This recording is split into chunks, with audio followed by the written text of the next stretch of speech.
At eto na, Rab Gel in their new era. Yan ang handog na Rabin Aquiles at Angela Muji na live kasama po natin dahil may bago silang anthology. Yes, Miss MJ. Ano to? Drama? Comedy? Ano pa? Action? Rom-com? Romance, Action? yes. Grabe! Parang lahat na po ng genre try namin dito. Oo. Saan pinaka na-challenge ang Rab Gel? Ako po siguro sa comedy. Doon Talaga? ako pinaka nahirapan kasi parang first time ko po mag-comedy. Tapos si Kuya Gerald Napoles po yung kasama ko. So iba talaga yung kaba kasi nakakatawa talaga siya. Parang ang hirap magpatawa.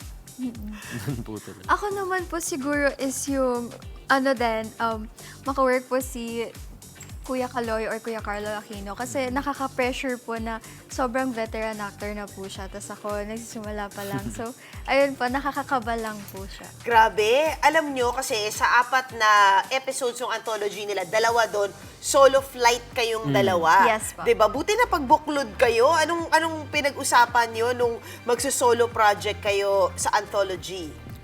Kami naman po may usapan na kami na kahit ano pong mangyari sa job namin, kung solo man or as team, we will always be there to back each other. May usapan naman po kami In ganyan. fairness. So, hindi ka nagselos nung si Carlo Aquino? Hindi. Ang ano? Hindi po ako magsiselos doon. Kahit ako, pangarap ko po makatrabaho si Kuya Carlo. Actually, grabe. Opo. Anong pinaka naturo sa inyo ni Carlo? Para sa'yo, Angela? Ako kasi I tend to be heady or I overthink too much. Kaya sabi niya sa akin, huwag ka mag-overthink. Actors, we feel. Dapat use your heart, not your brain. Wow.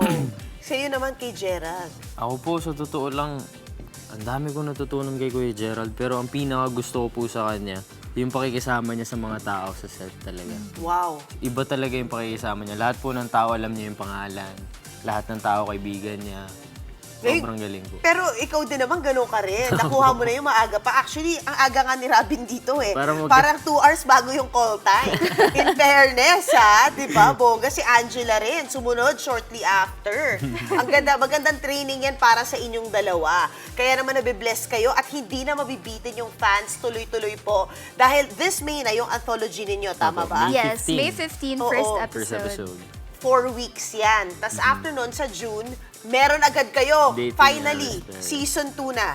Yes. This is Dating Alice Perez po, yung season 2 po ng Seducing Drake Palma. And mag-air na po yan sa June 12 on Viva One. Wow, Independence Day.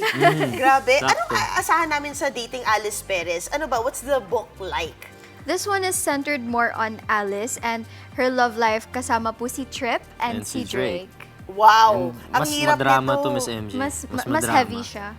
Pero hindi naman, it's nothing new kasi nagawa nyo na rin yung heavy scenes. So, This one is different po kasi meron na po siyang mas mature na theme.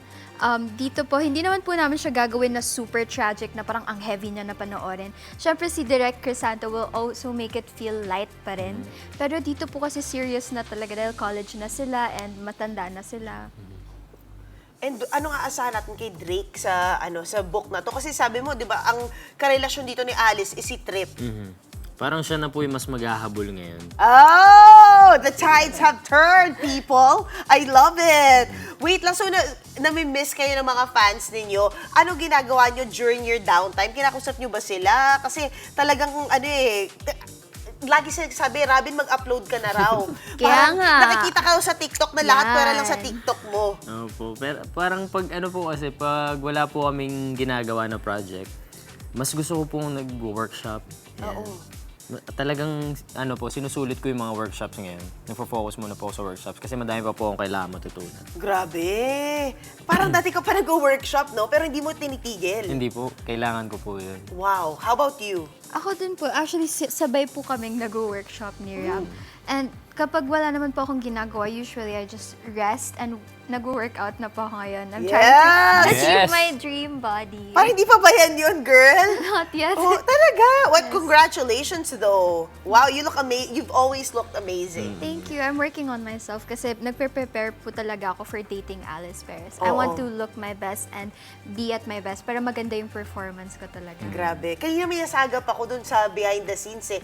Sabi nyo, yung samahan ninyo, at yung kung nag-aaway kayo, immune na kayo dito. Ano ibig sabihin nun as a love team? Kasi syempre, wala namang perfect na samahan, di ba? Pero sa inyo, how do you, kumbaga, paano nyo sinisettle yung mga conflict within you? Siguro po yung acknowledging our differences na alam talaga namin sa sarili namin na hindi kami same ng pagkatao and hindi namin may iwasan yung conflict. So, kapag in-acknowledge namin yon, alam naman namin na magkakaaway kami at magkakabati rin kami because we're very focused on our work. Galing. We really want to make our work. So, Yeah. kailangan namin siyang ayusin kasi pangarap po namin. Kailangan nandiyan pa din kami para sa isa't isa. Galing. Kaya lagi umaamin sa kasalanan, mga ganyan. Oo, wow. Ba't ka binulong mo umaamin? Bakit parang pag ano ka, umaamin Amin sa sa kasalanan? kasalanan. Well, totoo sa babae yun. Hirap tayo, di ba? Pero at least sa set, dapat walang away pagkatapos ito. Wala. Ayan. No Pero hard feelings. guys, eto na. Please invite them sa anthology at sa lahat pa ng ganap ninyo. Yes. Hello po, iniimbitahan po namin kayong manood po ng Vivo One Originals Rabgel Anthology Series this May 15 na po yan until June. And 4 episodes po yan, tapos 4 different genres. Every week po siya sa Vivo One. And inimbitahan din po namin kayo na manood ng Dating Alice Perez sa June 12 na po yan sa Vivo One. Hindi na talaga tayo mabibitin sa Rabgel. Finally! Thank you so much, Robin Angeles Miss and MJ. Angela Muji. Thank you so We're much so po. excited for your anthology. Grabe.